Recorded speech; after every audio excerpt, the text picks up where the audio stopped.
AFA Today on AFR Talk. Then sings my soul, my Savior God to me. If you're watching on the AFA channel, a live shot of Liberty Harbor, and you've got the Freedom Tower, which we come to you from the shadow of every single day here on AFA Today and AFR Talk. We are grateful that you're with us. Yesterday, the Hobby Lobby case, a landmark case, a case that may be as important in the other direction as Roe v. Wade was for establishing abortion access. This case may be equally important to the protection of religious liberties. I don't think we will know fully how far and how broad and how wide the depth of this, the reach of this case will be for some time, because I actually think Kevin McCullough saying this, I actually believe that it gives us a precedent to go back and to make the arguments on the photographer, on the cake makers, on other people that have been harassed because of their spiritual beliefs, their religious beliefs, their faith, because they've been harassed by customers or people that want to force a differing religious viewpoint on them. I believe this Supreme Court victory will actually come to their defense. Now, I could be wrong, but I believe it at least sets the groundwork for precedent to be held. And actually, several constitutional people yesterday were saying the same thing. Some liberals, I'll play one for you a little bit later in the broadcast, are fearful that that is in fact the very case, and so they should be afraid. I said this on Facebook this morning, but I believe it now stronger than I did when I typed it at whatever it was, 7 o'clock or whatever. It is a good thing in this country. It is a very good thing in this country for the political class and the godless to be in respectful fear of the grassroots and the God-fearing. Why? Because the God-fearing will see to it that people's individual dignity and respect are ensconced in law. That's one reason. The godless won't. The God-fearing will see the dignity and humanity of every person. The godless will not. The God-fearing says, hey, there is a moral order to things, and we don't do things that are immoral to one another. I don't know, rape, murder, pillage, robbery, etc., etc. So it's a good thing for the godless and the political class to be fearful of the God-fearing and the grassroots. And the grassroots and the God-fearing got a big dose of hearty amen from the Supreme Court yesterday. Okay, this was one of the things that Hillary Clinton said. We're always going to argue about abortion. It's a hard choice, and it's controversial. And that's why I'm pro-choice, because I want people to be able to make their own choices. And oh, that's all it is? It's just a hard choice and controversial? That's all this is? Oh. Well, that's all there is to it. I didn't realize it was such a simple thing. See, I thought it was a lot more complex, like someone taking the life of an innocent human being and that person wanting to expunge all guilt from their soul because of it. See, I thought that's where more of the, struggle and burden on the issue came from. Silly me. I'm just so silly. 888-589-8840. Let's go to the phones. Bob is in West Virginia. Hello, Bob. Welcome. Glad you're with us. Hey, Kevin. Thanks for taking my call. I just want to make two quick points. One is, thank you so much for going word for word through these statements that are being made by people like Hillary and You're welcome. calling out the lies. We've gotten to the point where people can talk on television lying through their teeth and nobody even, says anything about it. Right. It's ridiculous, and it's got to stop. The second point I would make, I'm a lawyer by training. I litigated employment cases for over 20 years. My head has been exploding in the last 24 hours because of everybody talking about Hobby Lobby denying these people their rights to a particular element of health care. I know. Employees have no entitlement to any health care from any employer. They should be happy they've got anything and shut up about it. No, you're dead on, Bob. And thank you for your compliments. One of the things that I try to do every day here, Bob, and I don't know how often you get to hear the show, but every day I just try to take whatever the onion peel is of the untruths that are being told out there and just rip it away and get down to the core. Let the truth be seen for what the truth is. And if that hurts people that I've supported in the past or people that I've opposed, it doesn't matter to me. I think we have to obliterate the confusion, amplify the truth, and pursue clarity. I think it's what we've got to do every single day if we're going to be effective in the world around us. So thanks for your encouragement. I appreciate it. All right, let's go to Brian in Virginia. Hi, Brian. You're next with Kevin McCullough. Glad you're here. Oh, yeah. Thanks for taking my call. Sure thing. Been listening to the program for quite a while now. This thing about denying, what they keep saying about they're denying the contraceptives to employees and everything. When I was young, I grew up in southern Maryland. Any kid could go up to the health department and get free contraception. All you had to do was walk in there and ask for it. They weren't even allowed to ask you why. They just had to give it to you. I'm sure that still goes on. No, it today, still does.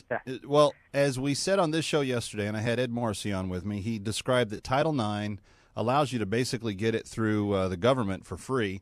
But even if you have trouble doing that, your local Planned Parenthood clinic is giving this stuff away hand over fist. So it's not like this is difficult to get. And she said in that one soundbite that it's expensive. I sent some researchers out to take a look at that statement. If you need birth control per month, you can get it for around $6 to $9 a month, depending. Just going to your local pharmacy. It's the amount of baloneyous garbage that is being told here is rather astounding by the volume of it. And it's everywhere. It's like every pundit. And what I've seen so far on some of the news channels, on some of the talk radio, is when they've said whatever they've said, usually there's someone there and they do correct them immediately. And and it's obvious these people aren't prepared for this, because then they have no comeback. They have no, oh, well, you said that. Okay, well, then I'm going to say this. They're not. They just, well, no, you're just not. And then they, call them a name. Oh, you're poopy pants. And then, they leave. But that's the essence of the defense of the people that are mad at the supporters of Hobby Lobby. And friends, this is another very important lesson. This is a very important lesson. If the left in America have their heads exploding and their faces are turning around like they're part of The Exorcist or something, and there's steam coming out the ears and the nostrils and the eye sockets, then we've probably done something mild in the right direction of truth. In other words, this was a first step yesterday to getting where we need to go ultimately. It's not the reversal of Roe v. Wade or anything of that magnitude at all. But it is a first step in not letting the left continue to just push and push and push and beat up on people of faith. And I was so grateful that the Green family, friends, we have no idea what an immense amount of gratitude every one of us who read the Bible and believe in God volitionally and wish to do so for the rest of our lives with freedom and with liberty in this country. We have no idea the debt we owe the Hobby Lobby family. They put everything they have on the line, and we are going to be the ones that benefit from their sacrifice. They definitely deserve a huge thank you from America, at least the faith-based portion of America. 888-589-8840. Let's talk to Catherine in Texas. Hi, Catherine. Welcome. You're on with Kevin McCullough. Glad you're here. Thank you. I'm so alarmed at even the local media here in Dallas. It's actually what are they saying? They're having panelists coming in and talking about how this is a really loss for women, how they're being denied contraceptives, attacking religious groups, saying that they really cannot be denying women contraceptives. The devil is the father of lies. It's so apparent. They're not being denied the 16 contraceptives that are being offered to them, but of course that does not fit their narrative, so they leave that part out. The thing is that problem is that people talk about the morning after pill. The problem is what two people do the night before. There's so much immorality going on in this world. It's appalling how much immorality. People just think the problem is homosexuality. No, it's not. It's fornication, it's adultery. Yeah. This society is such an immoral society. It sickens me. Well, but Catherine, what we have to understand is part of the reason that it got there is because the church stopped being effective. So we as believers need to live our lives more boldly, more vibrantly, more honestly, more righteously. We need to, in other words, there's a vacuum in the culture, and when Christians aren't bold, the other side will suck up all the oxygen in the room. We need to live boldly, and the more that we do that, the more that we can have a role in at least slowing down evil's advance. I don't know if we'll ever be able to stop it in full, but that's not the calling of the believer. That's not the calling. The calling of the believer is to be faithful, not to be successful, to be faithful. And when we get a little win every now and then, like yesterday, it sure is nice. Let's talk to Diana in Alabama. Diana, you're next with Kevin McCullough. Hi. Hi. I just wanted to point out 3 obvious fallacies, 2 of them Hillary's and 1 of them mine. Okay. The first one is the usual liberal fallacy of confusing rights with entitlements or privileges. So what we have at issue here is whether women have the privilege of forcing somebody else to pay for what they have a right to choose under the law now. And the second one is about this particular case. It in no way interfered even with the privilege, as you well know. It just said the government had to do it in a way that was less invasive of somebody else's rights, specifically religious rights. The third one is an ad hominem fallacy from me. The reason Hillary brought up that canary thing is that she's a bird brain. I know that's a cheap shot. Bye. That is See, she knows she's in trouble, so she's just exiting the conversation all on her own to go stand in the corner by herself. Diana, very, very well done. Very well done. I thought you were going to make more of an actual play on the word canary in some way, but I'm glad that you took your medicine like a big girl.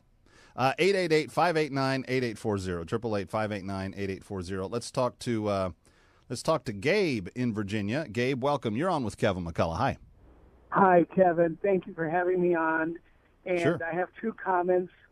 One of them is that, you know, that side, the side that Hillary is on, they are they care for children, they care about parental rights only after the child is out of the womb. When the child is in the womb, the parents, they don't care about the parent's right to have to end life. There's no, the right of the child only exists, forgive me, I did it wrong, only exists after the child has been born. Before that, the child has no rights in their eyes. It's hypocrisy. And then the other thing is I come from a church where the pastor, whenever there wasn't anything special going on, he had a big marquee at the front of the church there, and it was a busy road. And the sign always said abortion is murder whenever there wasn't anything else that would go on there. And he would get death threats because of that sign, but that's what he kept on, abortion is murder. One Sunday morning, this young woman came up to him at the end of the service with a little baby in her arms, to tell him that that baby is alive because of that sign. And that sign was surely worth all the babies that it saved. So I just wanted to let you know about that. Oh, that's good stuff, Gabe. Thanks for those stories. Very encouraging. Very encouraging. Yeah, and you know what? Let me just roll out something else here. Not all of the reaction on the side opposite Hillary Clinton has worked very well either. In fact, I'm not amazed. I'm not even befuddled by it. I totally understand it. Some people just have no ability whatsoever to talk about the social issues without sounding like they've got a grocery bag over their head. I mean, really, and I'll play you this when we come back from the next break. But Chris Christie was on Squawk Box on CNBC this morning, and he gets asked about Hobby Lobby. And Chris Christie wants to be the next president of the United States. Now, I think this answer is emblematic of why he won't be. But I'll play that for you coming up, because it's like he's literally like trying to punch his way out of a pool filled with Jell-O. You're like, you can't do any better than that? Honestly? which is why, friends, I continue to harp on this. We need to be sharp in how we think. We need to see confusion for what it is and call it spade a spade, out of here. Amplify our thoughts on what is true. That's going to give us the insight to be able to pursue clarity. Let's talk to Brent in Georgia. Hey, Brent, welcome. You're on with Kevin McCullough. Glad you're with us. Hello, Kevin. Can you hear me? I can. Go right ahead. We just wanted to let you know that I appreciate you for speaking out for the church, and I don't have anything to say but amen, brother. All right. Thank you, sir. Appreciate it. That's very kind of you. And I, more than your thanks, I covet your prayers. I live in the New York City metro, and it's tough being one of the people that I am living in this city. So those of you that don't live here, please, please, please hold me and my family both in prayer, because that is something that is greatly coveted. Let's talk next to Jenny. I don't know where Jenny's calling from, but she's next on the board. Hi, Jenny. Welcome. Hi. Can you hear me? I can. Okay. What I don't understand is a lot of companies, that offer insurance don't offer things like dental or eyewear even seniors can't even get their hearing aids covered. Why isn't there an uproar about that? They're complaining about contraceptives that are so affordable, but yet there's some serious necessities out there that aren't covered, but nobody says a word. I don't get it. I hear exactly what you're saying, Jenny, and you bring up a very valid point. The hypocrisy on what this has been about and what it's not about is astounding. Anyway, Kevin McCullough coming back. Why Chris Christie won't be the nominee due to his reaction to the Hobby Lobby case. I'll tell you about that. Let you hear it for yourself next as we continue.